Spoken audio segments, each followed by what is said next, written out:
Hey everyone, and welcome to this quick tutorial on implementing air resistance in Unity. So, I have a basic scene set up here. It's really simple. I have two rigid bodies, a sphere and a cube, and then the ground, right? So, my sphere and cube both have a different mass. The cube has a mass of 10, and the sphere has a mass of 5.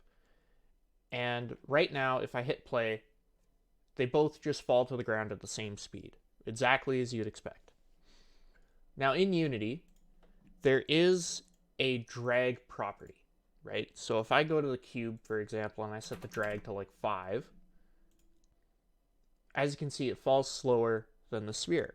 But it's not very realistic, because in real life, when you drop something like a cardboard box, for example, if you were to drop that, it doesn't just fall perfectly flat, it tumbles through the air. Right? That's how objects work in real life. So this is going to cover how to do that, essentially, how to make more realistic air simulation for your game. And this is very easy to do. I have a package which you can download off of my itch.io page, which is linked in the description. So all you have to do is download the package and then drag it into your project. And then Unity will ask you to import, and I'm just going to import everything. And now I have to reload. All right.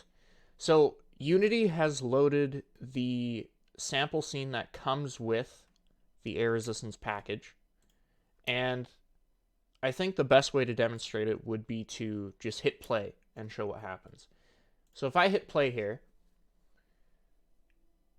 as you can see, these objects fall at different speeds, and the flat plane, which is sort of like our box from before, is tumbling through the air like it would in real life. So the way you set this up, I'll create a new scene here,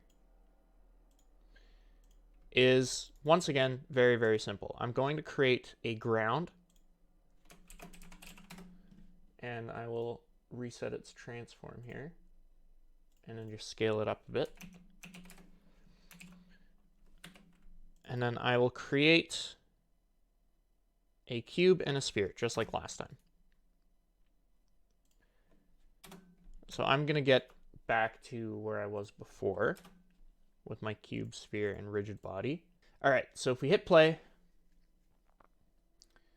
the two objects fall at the same rate as you'd expect. So now, all you have to do to set this up is you take your cube here, for example, you say add component, and you look up air resistance, and then you press enter. So there's a few settings here we can play with, but before we do that, I'm going to add air resistance to the sphere, and then we're just going to demo it real quick to see what this looks like.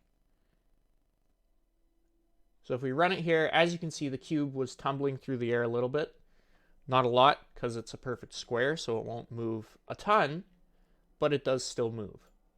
And that's kind of what we're looking for. You might be able to see it better in the scene view, how it's tumbling back and forth. Same with the sphere, it's rotating through the air a little bit, just like it would in real life. So now I'm going to quickly go over the settings we have. So if we go to the inspector here, here's all our settings. So this first one here is Raycast Density. This is, as it says in the tooltip, the number of rays per unit of area. Higher numbers are more accurate, but the simulation runs slower. And I think the best way to demonstrate that is if I enable debug mode on the cube. Oh, I keep trying to save the scene. I'm just going to save it. Let's call it demo. There we go. Save. All right. So now that we have debug mode enabled, if we hit play, and I'm going to pause it right away here, as you can see here on this cube, there's a whole bunch of lines. There's some green ones and some red ones. So this is essentially the rays that are part of the simulation. So if I stop playing here, and I increase the raycast density, let's double it. We'll increase it to 10.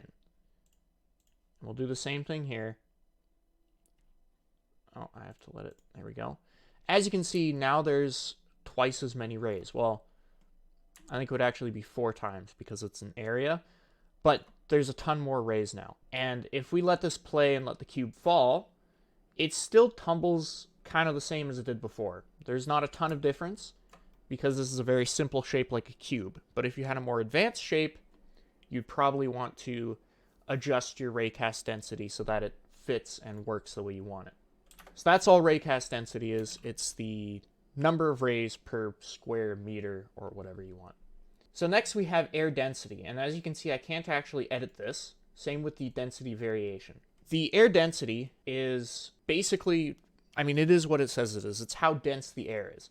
And this current value, 1.225, is how dense air is on Earth at standard temperature and pressure, and that's measured in kilograms per cubic meter. This doesn't have any specific units. If you want to use imperial air density, I don't actually know what those units would be, you can use that. If you want to use some random number you made up just because it looks good, you can use that too. It doesn't matter. The density variation is essentially the, I want to say, chaos in the system. So in real life, air is not all the exact same density, and that's what causes objects to tumble through the air, because the air changes density a little bit as objects move. That's what this density variation is supposed to simulate. And you can go from 0 to 1. So 0 would be completely uniform air density. It's the same everywhere. And 1 would mean a very large amount of change in the air density. So it would make things tumble more. And if I hit override density variation and set this all the way up to 1, and this is on the cube, keep in mind, right? So the cube, the sphere still has the defaults here. On the cube here, if we hit play, it should tumble a lot more now.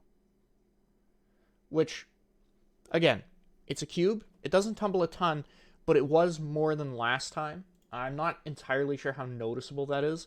So what I'll do is I'll create a second cube right beside it, and I'll set this guy's air density to the default, or the density variation, sorry.